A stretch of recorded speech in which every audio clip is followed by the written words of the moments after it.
This segment is going to be on faith, Eeman. Moses was the leader of the Jews. Jesus was the leader of the Christians. Muhammad is the leader of the Muslims. Abraham is the father of Moses, Jesus, and Muhammad. May the peace and blessings be upon all of them.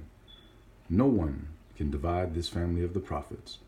No one can divide the faith, Eeman, of the prophets. No one can divide the God of the prophets. The Creator is one. So worship the one God, the Creator of existence, and worship not his creation. Ummah al-Eeman, a nation of faith. See this location right here? See this beautiful picture? This picture is a picture of where? Everybody relates it to Mecca. This is Mecca. But everybody relates this to Islam. Now, see all of these things there? Those are people. All of these people are praying. 5 times a day, they get in line and they line up. It takes a few minutes for all of these people to line up. Imagine if a human being tried to get all of these people, over 1 million plus people, organized in rows to be under one command and say, God is great, God is great, and all go down at one time, synchronize at one time. This is what you call submission to the Creator. And he has said, do not die unless you're in a state of complete submission. And this is an example, the perfect example of order and submission. That's what this religion is about. That's what life is about. It's about order.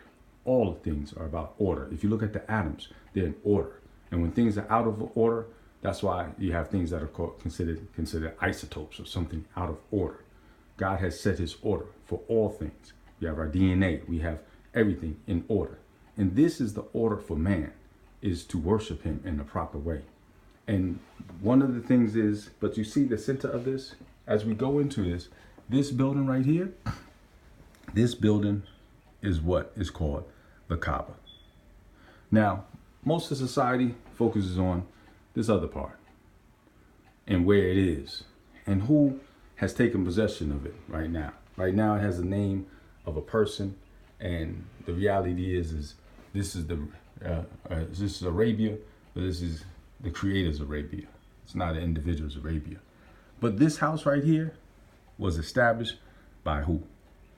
Initially, it was established by Abraham, peace and blessing be upon him, and his son, Ishmael. They came to this land, and his mother had been here, and Abraham came with his son, and they built this building. They established what we consider, what we call the Kaaba. And the Kaaba started from a small little building to as what you see right now. Millions of people that come here on a regular basis. So most of the time when people think about the religion, when they think about this place, they think about this house, they think about the people going there, they think that this thing started with the last prophet, the Prophet Muhammad, peace and blessings be upon him. But no, this started with the friend of the Creator, Abraham, as we know him, the father of the prophets. You see, as it started at the beginning, we say Abraham is what? He's the grandfather, or great, whatever the number is, of Moses. His lineage, God had blessed him. When he came and he traveled and he became a friend of God, God made a promise to him that his seed would be prophets. From his seed, they would have prophets, and the prophets would continue. And this truth that was stated to this man in this place, and see, we got all these buildings around here, but when this promise was made to this man was alone, walking in the desert. And if you go to this place and you see the exterior of it, the desert doesn't have much land. You see in the mountains back there, it doesn't have much. It doesn't have much to it. It's just dry, barren earth. And in this place, this man that said, 4,000 plus years ago, it was told to him that from his children, from his descendants will be prophets. And here we are, several thousand years later, and we see all of these people coming. Why? Because this one man had said that God came to him and told him it's in his seed. And who do we have from him? From this man, we have Moses. we have Jesus, and we have Muhammad. They are all descendants of him. And these are the descendants, these are the prophets from these people. The teaching is what controls the guidance, the good guidance of the majority of the world. From a man that received a promise. And what did he do? He built this house of worship, this one place. Now, here we have it. The house was destroyed and they built it back. But this is the place. This is the land. This is the center. This is where the people have come. Did they start coming here to worship when Muhammad came? No, he restored it back to the worshiping the one God. But what was the message of Abraham? He was an upright man. He was righteous, and he what? Worshiped the one God. And when Moses came, and his message, what was his message to Pharaoh? Worship the one God. Pharaoh, you are not God. So this is what that message continued. And he had a revelation. Moses had the revelation given to him by who? By the one God, the God of Abraham. He gave it. Abraham was blessed, one of his descendants, Moses. He came and he received revelation from God. God fulfilled that promise that he gave to who? He gave to Abraham. And we had Moses. And Moses went and he told Pharaoh, take my people. And he took, give me my people. And they left the land, and God blessed them. And the people were following, and we put these terms, Jews or Hebrews, these other names, but Abraham, we call him a Hebrew, we call different names, but he was who he was, a servant of God. And then from that servant of God, we had, Moses. And Moses was what? A servant of God. Calling to what? Worshiping the one God, the creator of existence, the God of Abraham. So the God of Abraham is the God of Moses was who? The God of Abraham. And the God of Abraham is the same God. And he made a promise about his descendants. So the message was pure. And then there was a promise of a Messiah that was going to come from his seed. This Messiah came.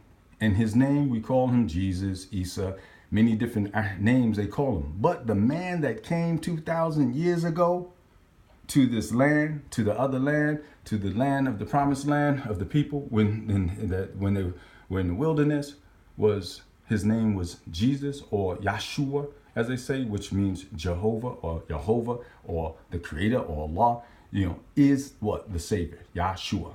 That means he's saying that the creator is the savior. And when he came to the people, he came to them. He came with a what? A message. And the message was what? Worship the one God. But he said to his people that had been blessed by the creator, that had been blessed by getting the guidance that was passed down from God sending it to Moses, and then Moses passing it on.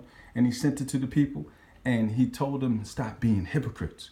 You have the guidance. You have the truth. But look at you. You only apply it to who? A certain amount of people. You don't apply it to everybody. This is hypocrisy. And hypocrisy was despised by Jesus. That's why we have the Pharisees and the hypocrites. And he look at these people. And it's so sad today, here we have it, that the Pharisees and the hypocrites are the ones that say that they teach the message of Jesus. That's why there's so much hypocrisy. And the message is not given what the message was given to in his way. But when Jesus came what? With the truth.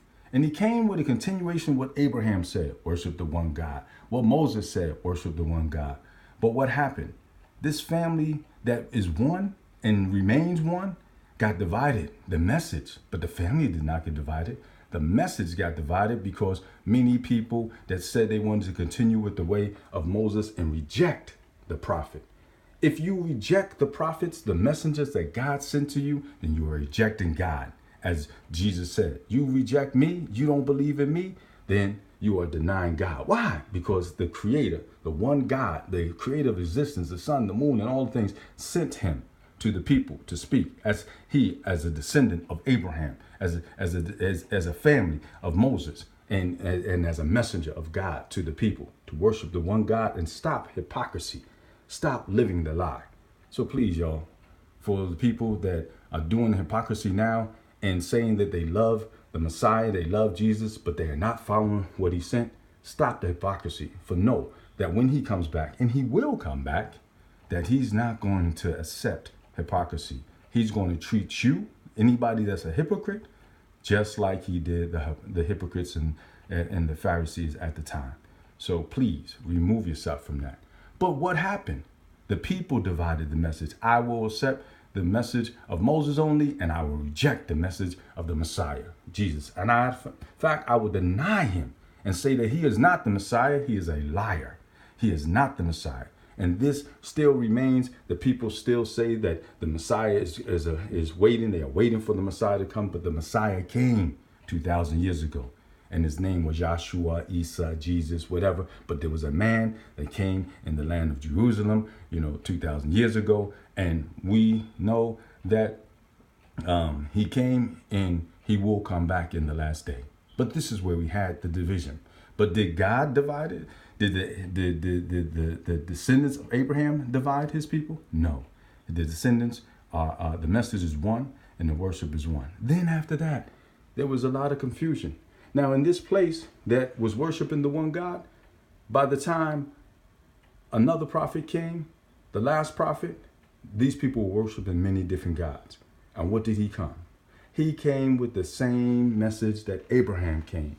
His father, his great, I don't know the amount to stop, father, which was the great, same father of Jesus, which was the great, I don't know the number of Moses. So these are all brothers coming with the same message. It is the people that are not that family that divide, but the brothers, these people, Jesus, Moses, Muhammad, peace and blessing be upon all of them, are brothers, and they are descendants of Abraham with the one message, the one God. The division came because the people They rejected Jesus and said that he was not the Messiah and he was a liar. And then they started, and we had this division, what we have today. Then when Muhammad came, and he came with the message, and peace and blessing be upon all of them, he came with the message, and he said that God is one and returned people. And he said to the Jews that Jesus is the Messiah. You are waiting for a Messiah, but the Messiah has come. He came with a revelation, and the revelation said that Jesus is the Messiah. And then the Messiah will come back. Muhammad is the last prophet, and there's going to be no prophet until Jesus comes back. Jesus was sent up into the heavens, and he's going to come back in the last day. So going back to it, the faith is one. And the faith is, what is the faith? What is Eeman? What is faith? It's to believe in the Creator, that he is one. The Creator, the God of Abraham, the God of Moses, the God of Jesus, and the God of Muhammad, who is one. To believe in him, he has no partners, and you should worship none but him. It is to believe in his angels. His angels do what God says do. They follow God's commands. They send the revelation. They do not fight against him. So that interpretation that the people said that the angels had war with God, they don't. The jinn, they are different. And that the devil is an angel. No, the devil is a jinn, a different being. Why? Because angels do what God says do. And so it's to believe in the one God, to believe in his angels, to believe in his books. God sent his revelation, but he sent it in the language. When he sent the revelation, he sent it to Moses. He sent it in his language. But we haven't preserved that language untouched. We haven't preserved that message untouched all the way to that time. When God sent his message to Jesus, he sent it in Aramaic, to his language, the language that he had. But do we have it in the original Aramaic? No, we do not have that message. We do not have that was sent at the time. But it was pure when he came. But the people worked to add their interpretation, their understanding.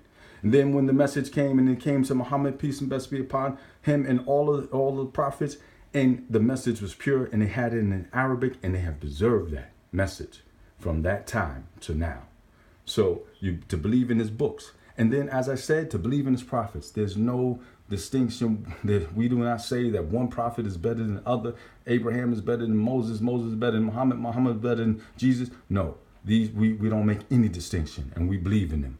And that's the thing. Then to believe that there's a last day, because just like we came here, we know we came from our fathers and went and met that egg and came from that existence that we remember not.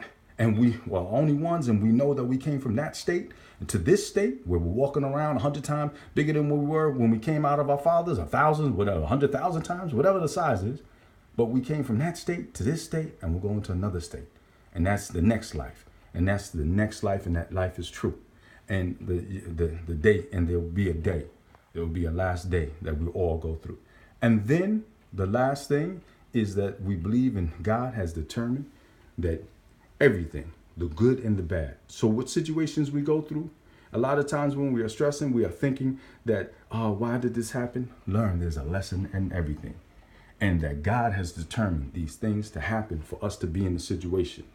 And so we have to figure out, why has God determined for me to be in the situation, for me to be going through what I'm going through? Is it a punishment? No, the punishment in this life is not the real punishment. If we receive the punishment in the next life, that is the punishment. What now we're going through is a test, and we have a chance to be able to be saved. We have a chance to have peace. So as I say, save yourself and your family from a fire that's made of men and stones, and worship the one God. That is the only way.